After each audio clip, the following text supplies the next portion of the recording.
My first guests have written a book that puts human beings not on an insignificant planet in an obscure solar system, but right at the center of the cosmic action. It's called The View from the Center of the Universe, and it's by Nancy Abrams and Joel Primack of the University of California at Santa Cruz. And it begins with what was to me the slightly counterintuitive assertion that human beings are made of some of the rarest material in the universe. It seemed wrong to me because I've always thought we were made of atoms and everything's made of atoms. So I put that to them and this is what they had to say. Well, people used to think that that the matter in the universe was atoms, and they were completely wrong. We now have a new picture of how the universe works and what it's made of that's based on a tremendous amount of evidence. It was surprising evidence, but it's all come together, and we have multiple independent lines of evidence that are all telling us exactly the same thing. So the composition of the universe is now known to be about 4.5% atomic. That is, of all the mass and energy in the universe, atoms only contribute about 4.5% atomic matter. The bulk of the matter in the universe is something completely different. It's called cold dark matter, a term that I introduced, and that has become the modern accepted theory of how the universe works, what it's made of, basically the big picture of the universe, the so-called cold dark matter theory. We know for sure that it's not made of atoms or any of the parts of atoms, and it's the majority of the mass that holds all galaxies together and all other bound structures, clusters of galaxies and so on. The majority of the stuff of the universe isn't even matter. It's something that we call dark energy, and it's making the universe expand faster and faster. But I just want to go back to the atomic part, that 4.5%. Everything we can see is only about 10% of that. It's only about half of 1%. That's all the stars in all the galaxies, everything that shines, everything that's lit up by the things that are luminous. The heavy elements, oxygen, carbon, iron, the other things that we are made out of, we humans and Earth and all creatures, that represents about 1/100th of 1% of the mass and energy content of the universe. Heavy elements are made only in stars, in the centers of stars, and then ejected when the stars die. And those heavy elements, that 1/100th of 1%, is what we are made of. And that is the rarest stuff in the entire universe. And the logical step that you take from this is that because we're made of materials that are rare, that took a long time to assemble, we are less insignificant than the fact that we've only been around for a short time would imply, because although the universe is vastly old, we're relative newcomers, it took all that time for what we are made of to be assembled. Absolutely, yes, because so many things had to happen for us to evolve. First of all, there had to be galaxies. And galaxies are made by dark matter. And only after the dark matter clumps into these dense regions does it pull all the ordinary matter, the atoms, together into the middle so that they can interact and have interesting chemistry and possibly create rocky planets. Then on our rocky planet, it took a long, long time, billions of years really, for life to evolve, and then more billions of years for that early life, which was just microbes, to evolve into anything complicated like us. Plus, there were many really wild coincidences that happened for us to come into being, like our moon being formed and stabilizing the orbit of the Earth. So it took a lot, not just of time, but of luck for us to evolve. So it really couldn't even have happened that much earlier. Well, one of the other reasons that people assume that human beings are fairly insignificant is that we live on a small planet going around a very average sun, right on the edge of a big galaxy. But your view is that this is actually a good thing. There's an analogy between what we call the habitable zone in a planetary system and the habitable zone in a galaxy.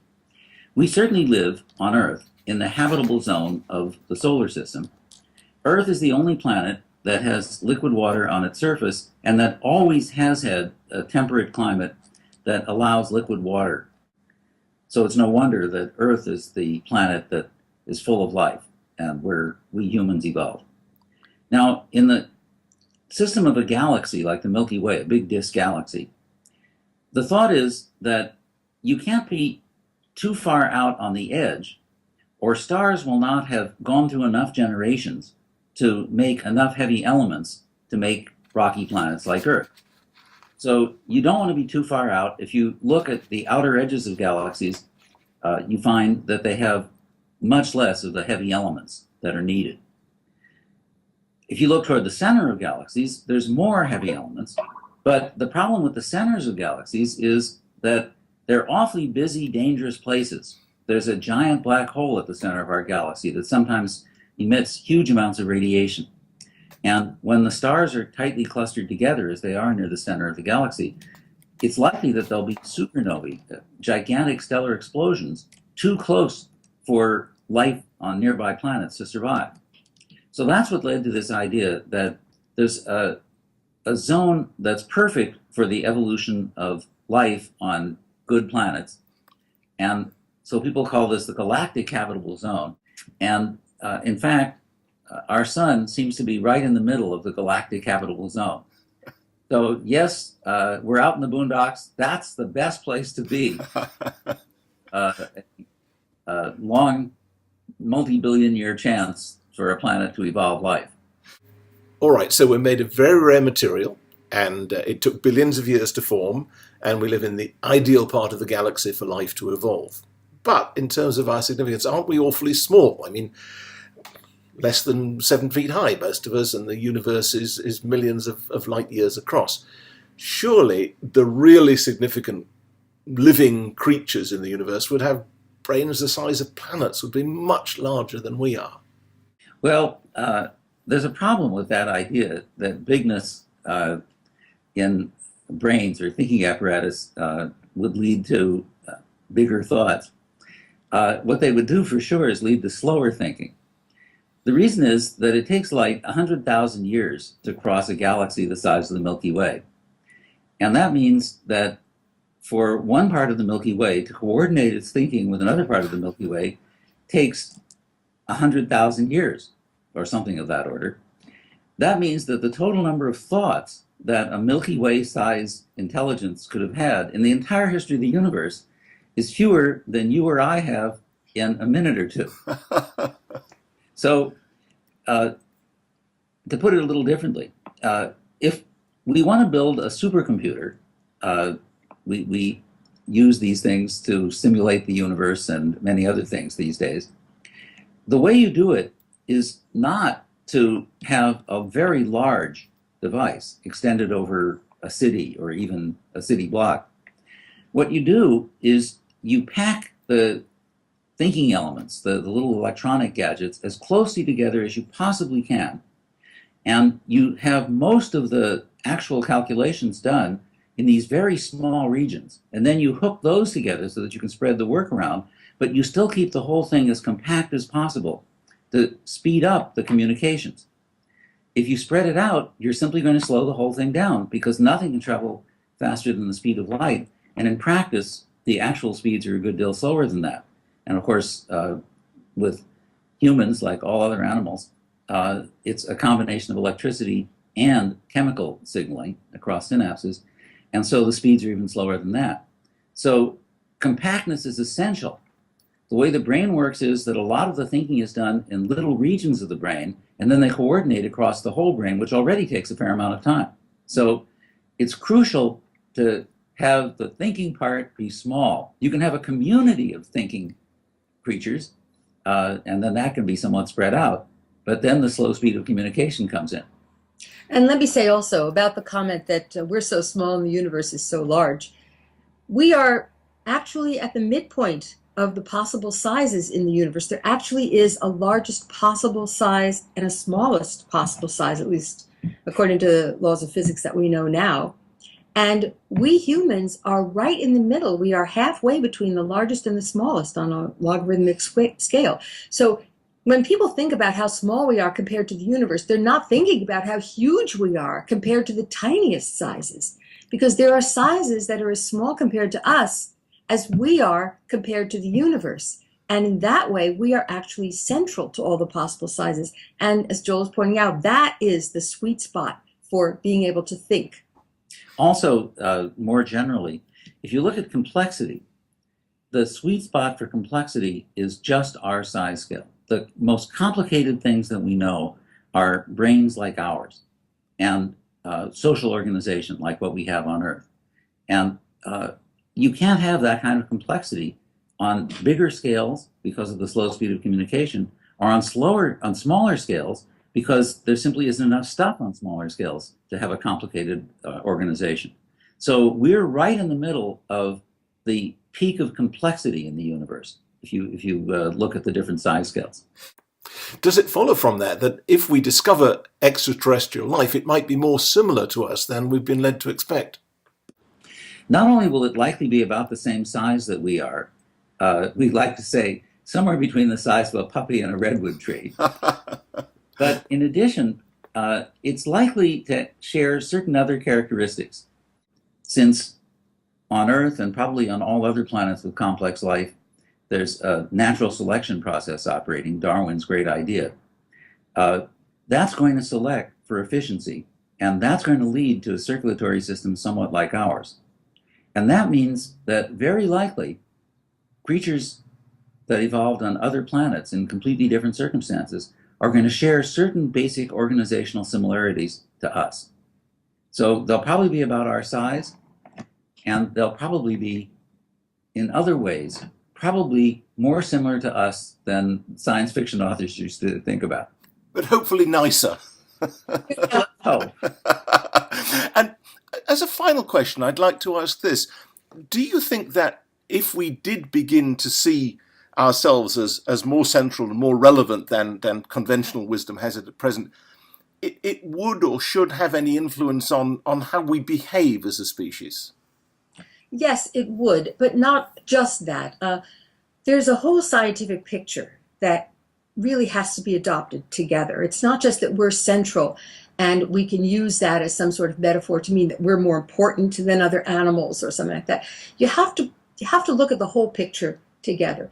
And one of the crucial ideas of this new cosmological picture is that we have an enormous history that we share. Every human being shares this 13.8 billion year history.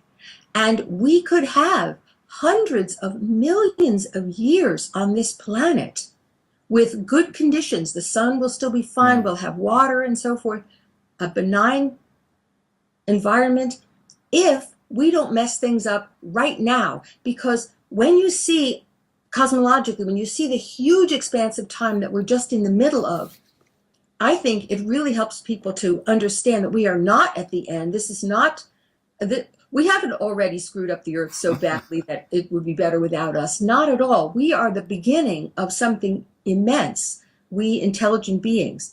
And how far we can go is completely unlimited, but we have an obligation to all of the thousands and millions of generations before us, not just of humans, but all the animals that basically struggled so their offspring would survive. We have an obligation to carry this process forward. If everybody around the world could simply understand that we have this enormous cosmic past that we share, that we could have a tremendous cosmic future, if we could just cooperate enough now to preserve it for our children, that would start to change the world. People need to adopt a much longer time span in making decisions. There are so many implications of this. For example, people use their intuition to decide what's right or what's wrong to do now, but everybody's intuition has been formed on Earth and influenced by very small religions that just dealt with small groups of people. We need to completely revamp our whole sense of right and wrong because it doesn't deal with large scales. The kinds of activities that humans have or are doing right now are having enormous consequences that are going far out into the future, thousands, possibly millions of years, the way we're changing our planet. But what kind of sense of right and wrong do we have to measure the destruction that we could deal to people 1,000 years from now against the small benefits of us that we're getting right now for doing it. We don't even have a way of thinking about that. So thinking cosmologically can really expand our whole view of what we are here on Earth and what our long-term potential could be. So it's almost as though we should transfer the old religious idea of eternity as something that comes after death. We should transfer that notion to life here on Earth.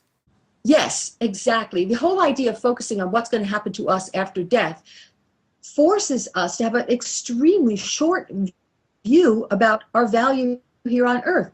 Earth is what's going to go on for hundreds of millions. Earth itself will go on for billions of years. But at least for hundreds of millions of years, the sun won't have gotten hot enough to really bother us. What's going to make the Earth get too hot is our own burning of fossil fuel and other dangerous things that we're putting into the atmosphere and into the oceans. So yes, if we have a cosmic view of time, and we have a sense that we all come from the same place and that our origin story is the same for every person on Earth, this could be the beginning of the kind of vision that could unify people. It doesn't threaten people's ordinary lifestyle. It's a vision on a much larger scale, on a scale, in fact, that nobody's religion has ever actually offered them. So it's open. We're free. We need to have our first vision on that size scale. If we could share that around the world, I think it would be the beginning of a real transformation. Well, I have to say that for me, reading that book was certainly the beginning of that mental process, and I'm sure that anyone reading it will find their eyes being opened to a much more optimistic and positive view of how we fit into the universe. So, Joel Primack and Nancy Abrams, thank you both very much indeed. Thank you, Gavin. Thank you, Gavin.